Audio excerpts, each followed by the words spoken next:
Hello, everyone. Welcome to another episode of Simply Nerdy. This is Anthony hosting today, and we've got the usual panel plus a special guest.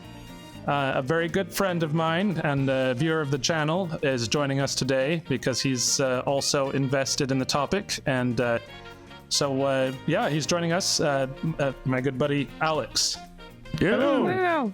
You forgot to mention I saw the movie with you. Yes. Oh, yes. He saw the movie with me. Yes. So, yep. Thanks for having me. Appreciate it. So, yes, we're talking about the Super Mario Bros. Movie because we've all seen it now, and we all have a lot of opinions on it and wanted to talk about it. I think I'll start off with, at least for me, what's kind of the elephant in the room is it was a lot better than I expected it to be. I had a lot of hopes for it. You know, the animation quality looked solid from the very first trailer, and it seemed like the characterizations were strong, especially Bowser. Jack Black really killed it. But I came away just thoroughly pleased with the production quality and just how they pulled out all the stops in making it, you know, such a smorgasbord of fun Easter eggs and references for us Mario fans. So I think that's the best this description right there. A love letter to the fans, to the franchise in general. Like, it feels, every detail felt like, you know, people who made this movie actually played the games and played most of the games there, you know, like there was like a nod to almost every Mario game in there. Yeah, like references from like every main Mario game basically were there. And I didn't see tennis. Music. Oh, you're right. We didn't see tennis. That's fair. He said main Mario That's game. for the Mario movie too. Okay, fair enough. I don't know if you guys... Oh, sorry, Lisa. No, I'm sorry. You are kind of quiet, so I'm sorry if I accidentally talk over you. No, you're totally fine. I don't know if you guys mentioned it before, but I know I've seen some people upset over the fact, not some, I guess a few minority views saying they were upset because it didn't follow the original lore of Princess Peach being captured, but it's following an actual Super Nintendo game called Luigi's Missing, or Luigi's Captured. So there actually is some lore backing that up, if you guys are curious. I was curious. Curiosity I like that. reached. I'm honestly just a little bit surprised that was even a problem for some people. I don't know. I mean, like, we live in an age where feminism is a pretty strong thing, and honestly, I really appreciated their representation of Peach. Me too. Honestly, I mean, as a longtime fan, I was so sick of Peach being in another castle. So. I like, though, that they still managed to fit that joke in, even though she wasn't. I was like, I like this way of doing it. So. No, she was awesome, and I think that they casted her perfectly. She's a strong female character that helps Mario become the hero, and she's a great leader who unites various types of people to a common goal. Yeah. Like, she did a great job. Kind of makes her role as the princess just a little bit more believable instead of just being like, oh no, I've been captured again. I'm a princess, but I'm always a damsel in distress. That was the big question rolling around the internet, though. Why wasn't she made a queen? Why was she made a princess? Because her name is Princess Peach. Nintendo. Also, supposedly Jack Black's Peaches song can be nabbed up for the Oscars. That's what I'm hearing. Oh, really? Oh, whoa! It should. Ooh. Don't get your hopes up. I won't, but I'd vote for it. Oh yeah, it was awesome. Bowser has always been such a kind of a one-note villain. He's always, capturing Peach and then fighting Mario, and that's it. And I just really thought it was fun to see these more quirky representations of pieces of his character that we've never seen before. And so when he started singing that song, I just busted a gut. I was like, this is amazing. I love it so much. I love that they showed like a soft side of him, but at the same time, like, he's a threat from the beginning of the movie and has major anger issues, which is perfect for the character.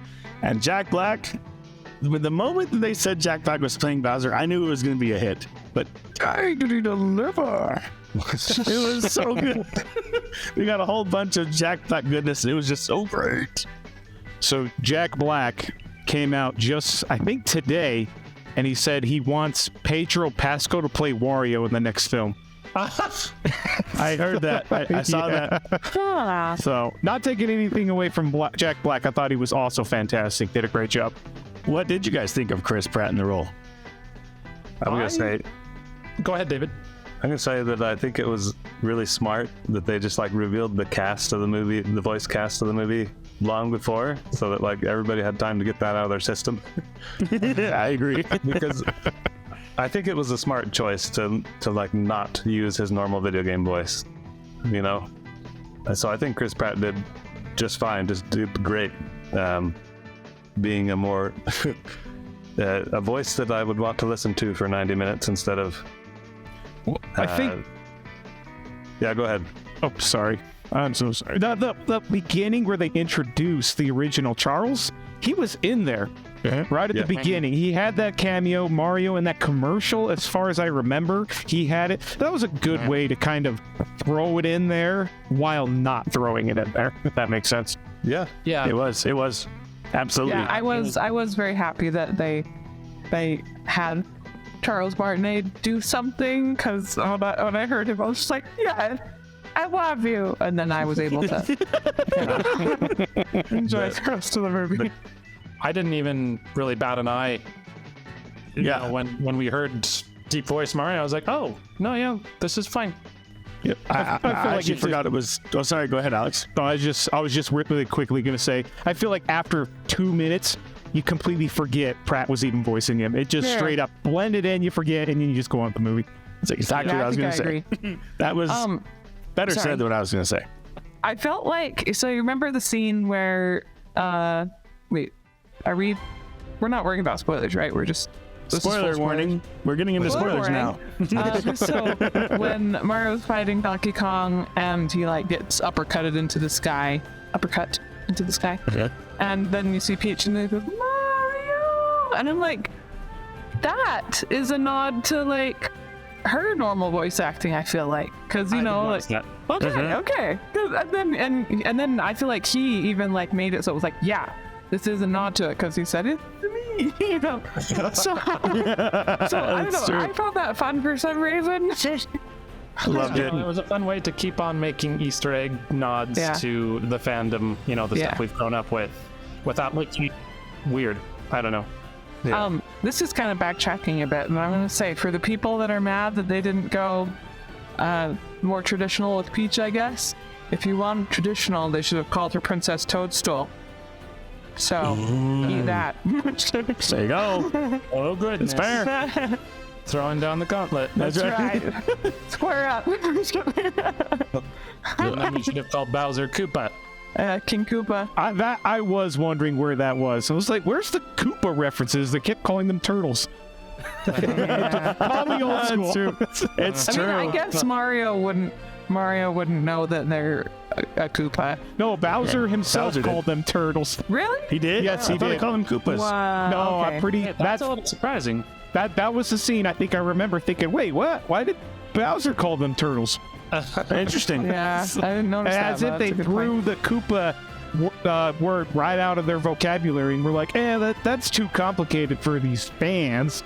I don't know. That's kind of funny though, because I enjoyed the movie, but I do feel like they kind of leaned really hard into this is for the fans.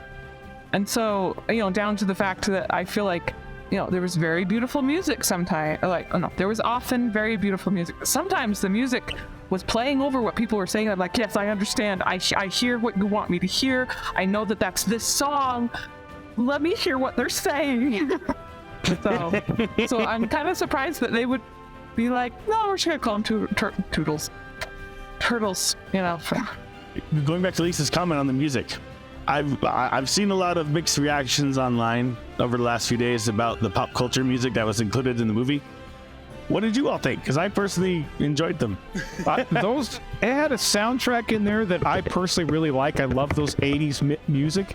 And I was like really mixed. I really liked it, but at the same time, it took me out of the Mario world. I was like, this is kind of weird. Like, it was cool, but it was weird. Does that make sense? That's fair. Yeah. No, I can definitely see that. That makes more sense than what I've heard online. I feel like that could kind of be considered a hook to the non-fans. Like, I feel like they kind of, like I said, leaned into making this for the fans, but that was kind of their being like, okay, you guys that aren't fans, let's hook you in, Probably, take on me. maybe. Everybody loves That would Take make on sense Me. to me. Anyway, sorry. I mean, I kind of went into it just expecting pop music because this is Illumination where we're talking about. So that Yep. I knew there was gonna be some kind of pop culture music in there somewhere. it wasn't at all surprising to me. And there were some times when I was like, oh, this is kind of fun energy to the scene. Kind of. No Sleep Till Brooklyn. Just kidding. I don't actually know the names of the songs, but That's fair. mean, I had to look him up. I enjoyed the music well enough. My favorite parts though were the musical references to the Super Mario World. Yeah, the music, the man. universe. Every time there was a song I recognized, I'd sit there grinning from ear to ear and be like, I know this song. I know it. I feel like my Not to favorite. grow. Yeah, Lisa. Sorry. Go ahead. I was gonna say I feel like my favorite instance of that was with Luigi in the Dark Forest, and it was doing the Luigi's Mansion theme. I was like, yeah. You didn't notice? No. I had to go back and watch it again. I have never even played Luigi's Mansion, you guys. I'm so disappointed.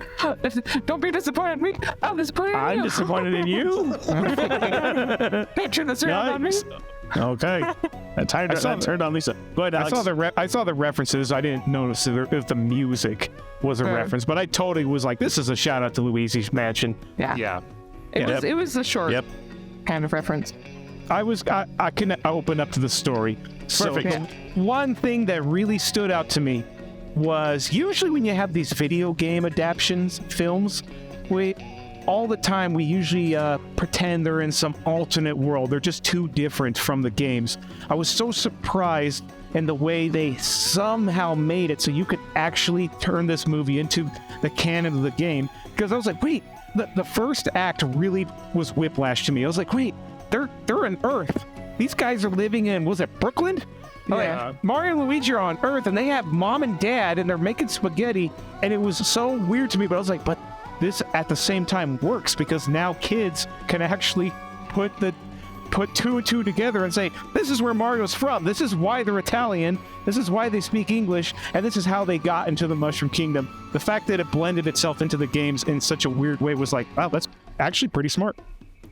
Yeah. I will say though, just as a plug, from a lore perspective, and maybe I need to, make sure I'm fully. I'll have to look this up afterward. But my understanding is that it's actually been lore for a long time that Mario is from Brooklyn. I think Really? that, yeah. I think you're right. I think I heard that same thing. And I will admit, I don't know if that was ever been a part of the video games, but like every adaptation before this, they have like there was the 80s cartoon, Mario is from Earth, Mario and Luigi. The live action movie, which is best forgotten. that doesn't count. Yeah. That doesn't count. I never That's a saw hard that one. But did anybody before this movie actually picture Mario sitting in Brooklyn? I mean, not in Not really. No. Yes. But Nope. only from that series. Yes. The live action. Yeah. No, not the movie. Okay, erase it. We're done. Super Mario Bros. Super Show. Yeah. There you go. Okay, all right, fair enough. But I actually didn't mind this origin story. Like I really loved it. The only negative thing I can think of off the top of my head, not off the top of my head, the only negative thing I can say is I felt like it was extremely fast paced. I agree with that completely, and I felt that was its biggest strength and weakness. Going back to the music for a sec. Sorry. Oh, gonna wow. say it's That's one checking the thing. music. Before we move on, hold that thought, Lisa. But I just want to do one more plug. I was gonna challenge something that David said about it not being represented in games. I'm pretty sure it is in Wrecking Crew. That's actually part of the reference at the very start when the guy they meet in that cafe is challenging them and saying you shouldn't have left the Wrecking Crew. There's a game for that. Oh yeah. Nice. See, they know their stuff. Remember, a lot of fans like me only played Mario 64, Galaxy, and the big ones. Yeah, That's right. I Same. never played Wrecking Crew. I just know okay. the great parts. Exactly. Anyone else have anything to say about the story? I think Alex and I. Oh, I'll just say the last thing is I thought it was pretty darn good for a Mario movie. I mean, I know a lot of the critics were really upset about, oh, it's got a weak plot. And I'm like, have you ever played a Mario game? This movie has more plot than most Mario games combined. So, you know, there's more narrative. Yeah. But anyway, I'm off topic here. Yes. But yeah, with the story, I kind of agree. I don't know who said it. I think Alex said it, and Steven agreed that you wish they could have spent more time in any given scene. And I did feel that way, like especially the scene where he breaks into the castle and she like throws him over her shoulder, and then he's like, "You cannot have me, save my brother." She's like, "Yeah, okay." I'm like, that felt a little rushed there, but I will allow it, I guess. I would have liked some more training montage too. That'd have been fun. My favorite part, believe it or not, was the scenes with Mario and Donkey Kong, and I wish we had 20 more minutes of that. I agree. Oh my gosh, watching those two bicker was so great. Yeah, the two of them just kind of being rivals but becoming friends. I loved that part. That was great. I wish you could have got some more of that rivalry first. I agree. Your dad was right. He sounds like he was a genius. I have to admit that I loved how petty they made Donkey Kong. Just like rolling up in his car. I hate you. He's like, yes. Oh my gosh. I think they casted him really well too. I think Seth Rogen did a really good job. Yeah. I hope we get more of him in the next film. Absolutely. So what I'm hearing is our only complaint is that we wanted more. So isn't that a good thing? That is a good thing. I guess so. I guess that's a good thing. I'm kind of tired of movies that are like where I'm like checking my watch, like, is it over yet? 3-hour Marvel movies. That was exactly why it was also its biggest strength. Was I don't know how that 80-minute movie felt like 2 hours, because there was so much covered. But there were like 10-minute scenes, just one after the other, and that's exactly where it was kind of like, it won't stop. It just keeps going. So yeah, it was just like Toad's rambling. Yeah, fairly short movie, but it didn't feel super short. It also didn't feel too, like a lot of movies, it didn't feel too long. And I feel like it left a lot of us wanting more. Like we're ready for them to next movie, whatever it is. I think Illumination proved they knew what they were doing, because it kind of ended right at that soft part where it was getting to the point where it might have been too long, but it felt like we had received everything we needed, kind of, and we're like, yeah, I'm ready for more. So it was pretty good. Yeah, just as a statement from, okay, my thoughts at least on the story. So I'm usually the type of person. So I have two primary categories that I usually rank most movies against. One is if the stories feel fast forwarded, and then two relates to music, which I'll get to in a moment. But usually for me, I'm taken out of the movie quite thoroughly if the story feels too fast paced. And I could tell that, this movie was kind of going a little quickly through some of the scenes, but for some reason it just didn't affect me this time. Maybe I'm not particularly objective because I am a really big Mario fan, but I thought it worked. This is Mario. The stories usually go, they're eating dinner in a castle, and then suddenly Peach is gone and they go on an adventure to save her, and that's about as fast paced as it gets. So it just seems to work. And it makes me think of I have to credit David for this, a definition that he gave to the idea of cheese a long time ago. So I have a very low tolerance for cheese, and he actually put it really good. Where what he said is, cheese is anything that's not genuine. And I think that's the perfect representation, because, and not genuine being something that doesn't fit what the movie is intending to be. And so, some of those Marvel shows where they throw in ridiculous humor in the middle of a really intense scene, that's what I'd call cheese. But with a Mario movie, I would expect a very fast-paced approach, and so I think that's probably why it didn't bother me. And then I was having too much fun to care anyway. So, yeah, it's hard not to have a smile on your face the entire time you watch this thing. If you don't, come talk to me. You might have problems. It was a very fast-paced movie, but it was well done. It was fun, and I couldn't complain. And again, going back to the visuals, whoever talked about the visuals, Illumination, you set a new golden standard for the industry. I was just going to ask you guys this. Maybe it could have just been Illumination nailed it, or it could have been just the very theater and the fact that I sat right in the middle. But that scene where Rainbow Road wrapped around, did that just completely pull you in the movie for 2 seconds where it was like, oh, wow, here we go, drug trip. That part does look very cool. I did not. Yeah, that scene where the road is like looping multiple times. Yep, that was the one. It was incredible. I agree. That was awesome. One of the spots that really stood out to me. Also, when the bonsai bill exploded, that was pretty epic. Oh, that's true. That was pretty cool. Yeah. Well, while we're talking about epic moments, I do have to say, going, because you also brought up Rainbow Road, the part with the blue shell, that really got me. And it was kind of, Anthony was triggered. Anthony, you got triggered, Ed? It was that. Oh, no. Emoji face where it's like the very angry eyes, but it's laughing, crying tears. Yeah. That was me. That was him. I blue shell in Mario Kart, I hate it with a fiery flaming passion, and so Well, now you know they're not getting rid of it. it was actually hilarious in an almost kind of cathartic way. Just and exactly as I've experienced it almost every time I play it. It was when he was in that. Notice? Sorry, Alex. No, you're fine. It was when he was in that gigantic bulldozer just pushing everybody on the road. Not only was it hilarious, but I don't think I've heard Anthony laugh that hard.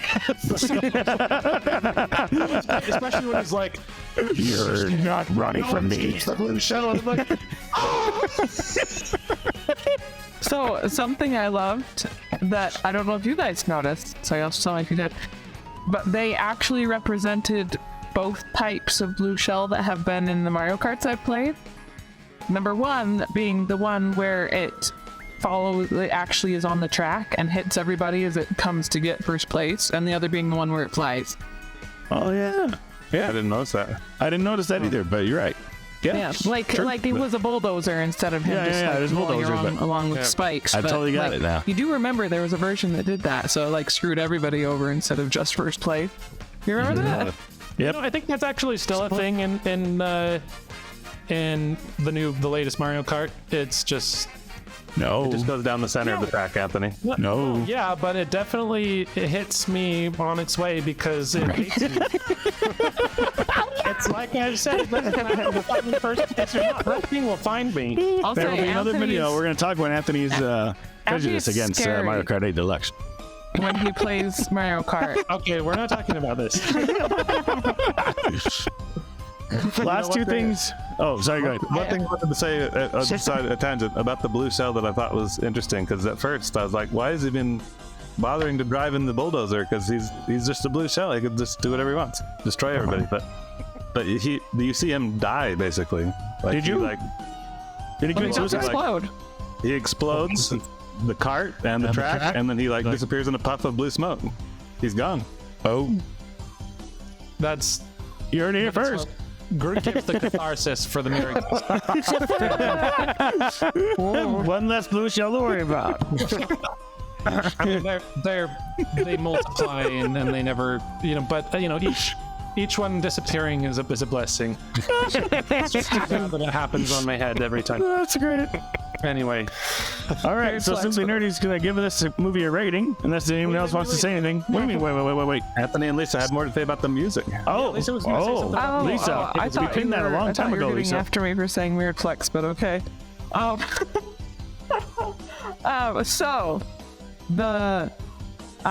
so I have to say that these technically are, I mean, I guess they probably don't count as pop songs, but two songs that I was the most happy to hear that were not orchestral was the theme song from the Mario Brothers Super Mario Super Show. Mario Bros. Super Show. Thank you. That. Yep. It made me so happy to hear that. And the DK rap. Oh, Like- Yeah, Absolutely. The DK rap, yep. I was like, That was so yes. great. Did not see that coming at all. I don't know why I didn't. So- I should have seen that coming, Anyway, but I didn't. that's just all I wanted to say. I was happy about I'll this. say though, that's another thing. So I was talking about the two things that are, for some reason, are the most important things to me when I'm ranking a movie. The second one is not only the quality of the music, but the constancy of it. My thesis for most movies is an unceasing orchestral score is the musical equivalent of a laugh track. It's not letting me experience my own emotions. It's telling me the whole time how I need to be experiencing them. And an example, the perfect example of this, and this is just my opinion. Here it goes. Is Cars 3. That Cars 3. movie not only had a terrible plot, but it was playing stupid music the whole time. It's not as bad. It's not as bad as Cars 2. Oh, Cars 2. Alex has a very good point. All right. But here's the thing, Anthony. How to Train Your Dragon, I'm pretty sure every single song is orchestral. Did you feel that way about How to Train Your Dragon? Well, but no, hold on. Orchestral is fine. It's how long. I mean, I'm talking about how persistently it plays. There are movies where literally every scene from start to end has something playing. I feel like I'm going to need to talk to you about this even more on a different video. We're going to have another discussion on music. Is that what this is? So you're saying you don't like when there's no moments of silence? Yeah, basically. Anthony likes silent films. 1920s stuff. Okay, so yeah, it sounds like you are going to put me in my place after this. So, what I'm saying though is like, when we have a scene where someone is saying, "Oh yeah, we went shopping at the store and we bought some soda," and the music is in the background going, I'm just like, this is so stupid. I hate it. Anyway, so now that I've opened myself up to all sorts of scripts and everything, I would just say, the funny thing is, once again with this movie, there was almost constant music. I felt like it was playing most of the time, but I felt like maybe I'm just not very objective about this, but I think first of all, the quality of the music, all the fun little references it was making to all the different games that we've grown up playing, and then also I felt like just the way that they kind of did more to make it fit with the scene. Once again, I had no complaints, and I kind of expected to at first. There was a couple times when this music is not stopping, but then I was like, well, maybe that's okay, because I'm really enjoying hearing them play and recognizing them. And anyway, so music doesn't stop in a Mario game either. It's true. It's true. That's right. Yeah. I've been listening to the soundtrack, by the way, for the past few days since I watched the movie. It's really good. It is. It's dang good music. So even though it was, like you said, playing through a lot of the scenes in the movie, there's still a lot of things I missed. So it's been fun to just listen to the songs and like hear how much quality, like how well the composer did put in this music for a movie. I don't know. I've been really impressed. Yeah. Did you guys notice the "Oh no, hurry faster" song that played while he was trying to go through all the pipes? Well,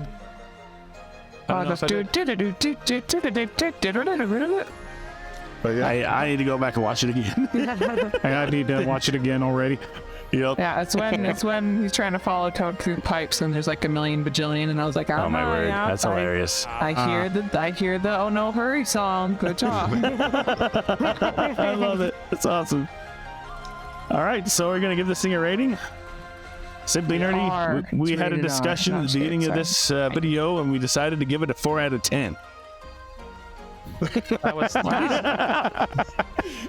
I'm just kidding. Steven by themselves. I'm just kidding. No, seriously. If I said that, I would be put on trial. That's because everyone knows I'm the goober on the panel here. At least a high 9. I mean, That's where I was going to put it with a 9, just because of the pacing or the scenes I wish I would have got. I wouldn't call it perfect in every way, but I'd say it's exactly what I hoped for, or maybe more than I hoped for, because I was still remembering that 1993 live action film and being like, can they really not do that again? Yeah. So Anthony's saying a 9. Are we going a 9? I don't Eight or want to. 9? I don't want to push against the greens, but I give it a nice high 8. Yeah, that actually, There you no, go. thank you, Okay. Alex. That's what I was going to say. Okay, so I it give sounds it like an an 8.5. Yeah. It was a lot of fun, though. Yeah. Loved it. So Okay, it sounds, it was. Yeah, it sounds Enjoyed like it. if we take Really the fun film. average, not like Oh, an and it actual broke mathematical records. average. Thank you, Alex. That's just going to say, Alex, take it away. It broke records. It beat Frozen 2, the best-selling animated film globally ever, as far as its opening weekend. So And it still has we're- legs. Yeah, it still has legs. Kids love it. Everybody's kids love it. That's the important part. The film did a great job. It did everything they wanted, and the critics who said it wasn't good, they're being laughed at by the whole internet right now. Yes, they are. Yes, they are. So it's just they great. did a good job. And then also we all saw the tidbit of Yoshi. Did I just spoil it? Yes. What? Just kidding. I didn't say nothing. We already said no. We already had the spoiler warning. We already already had that. So I was just saying, let's make the next movie Yoshi's Island. No. Well, okay, but Mario was already not a baby, so Right, it's true. Hey! I said Yoshi's Island. There's still a Yeah. place. yeah, Yoshi's Island is true. the game. Oh, It's you're talking a about place. It's a place. I Yeah. thought you were talking about the game? game. Oh, I'm still I was talking like, about the game. Come on, Lisa. Yoshi's Island is technically Super Mario Bros. 2. Or And it's Mario thank World. you, Anthony. It is too. And have you ever heard of flashbacks? Okay, but I think Anthony's the like- egg that we saw is Anthony's there mic drop. currently. Lisa, So if it's wait. about what? Weren't those pipes all destroyed when Bowser's castle burst through them? So maybe that was from the past. I don't My mind know is if all blown those right now. pipes were destroyed, but maybe. I don't know, like when Bowser's castle burst into Brooklyn, like I don't know what happened to that underground pipe area, but it probably doesn't look all nice and neat after that. No, Wasn't the egg on some rebel? I don't know. Maybe. I guess I'll Well, have to it watch sounds the like movie both again. of us don't know what we're talking about. You heard it here first. We give it an 8.5 out of 10. We don't know what we're talking about. But in terms of how fun it was and how much better it was than I think at least I expected, I'd say highly recommended. Absolutely go see it. It's a must see. Go see it. Go If see you're it. watching time. this and you haven't seen it, you made a big mistake. Hopefully you've seen it already. Hopefully. I'm pretty Yeah. sure someone will manage if you spoil the Mario movie to them. I'm sure. Yep, it's true. So anyhow, we have already gone double past our time goal, and you know what? Yep. Because this was too fun to talk about it less than we already did. So it was. You'll have to let us know, all of you, in the comments what you thought. And if you like our discussion, please give us a like and a subscribe. That always helps our channel. But we'd love to hear what you thought. If you enjoyed it as much as we did, or if there were things that you didn't like as much, and what they were, and what your hopes are for the future, because I think there's gonna be one. I hope so. Gotta say, I'm gonna be very shocked if Illumination and Nintendo don't have major dollar signs in their eyes right now, because I want to see a commenter with a hot take, a la the 1993 version was better. That's what I want to see in the comments, guys. Oh my word. Bring it on. It probably had more plot than the new movie, but Does did it? Did it? Well, it pretended to have more plot at least. I don't know. Submit to you, Dino Hatton. I'm gonna leave. Not plot. That's just a horrible name. Well, that's what I'm saying. That's basically the movie in a nutshell. All right. Anyway. Yeah. Well, say the thing, guys. Yeah. So yeah. You do the outro. I don't remember. Give me the first word, and then I'll remember. Saying the right word. Until next time. Oh, those words. Keep it there. What? Okay, until next time. Keep it nerdy. Nerdy. Eh.